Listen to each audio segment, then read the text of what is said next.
Satisfy your need for happiness through your own curiosity with the Ranveer Show.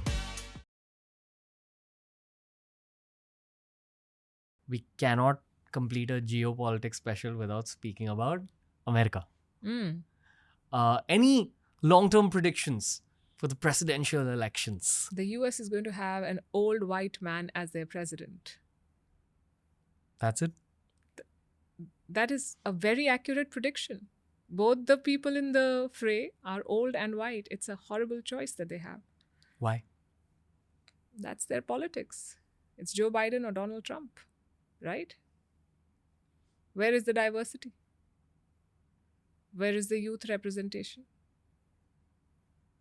And on Firstpost, on my show Vantage, we've done a lot of stories where we talk about what's... So again, to be able to say where is a society or a country going in one answer is trying to attempt too much. And the US has a lot of things going for it, but they have a lot of challenges as well. Immigration is a challenge. Abortion rights are a challenge. When half of your population is not given the right on their own body to choose what they want, it is a problem. How do you call yourself a first world country, a developed country, when you are going to impose such regressive laws on your women? Where is the freedom of choice? And this is not a pro-life argument. I mean, what about the life of the woman? So that is a very significant part of the conversation now in this US election. There is gun violence that remains a big concern.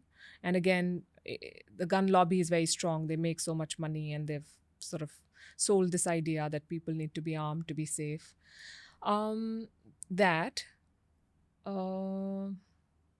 the US also has a lead on a lot of things, say in terms of technology. We say that chips are the new oil. And while your Taiwan and other countries are manufacturing chips, and there are other countries that are creating technology to manufacture chips, the design is happening in the US. So companies like NVIDIA, they're very big, they're very powerful. So they still have a lead on a lot of things. If the growth of the USA were in your hands, who would you like to see as the president? Other than these two guys? It's not my choice to make. It's not my choice. Do you follow American politics? Of course I do. Very closely? Yes, we have a show called Firstpost America that is doing the build-up to the upcoming US election. We are covering it in a big way. Okay. How about the next elections? Who would you like to see contest? I would like to see a woman leader. Not just in the US, but in a lot of other... How many times, you see all these sound bites. Every day I wonder to myself that all these grown men are fighting like kids and saying all sorts of atrocious things about each other. One is calling the other a dictator, somebody saying something, bad-mouthing, calling names. Women leaders are not doing any of this. They are governing their countries. We don't have enough of them. We saw it during the pandemic. Some of the best managed countries and societies were led by women. And not just in politics. I would then take my argument a little further and I would say that we need more women leading in all spheres of life because they bring their own touch to it. And it's very important.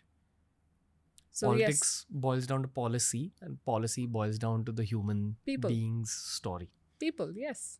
If you enjoyed today's clip, make sure you check out these curated playlists that we've made especially for you related to the subject that was spoken about in this clip.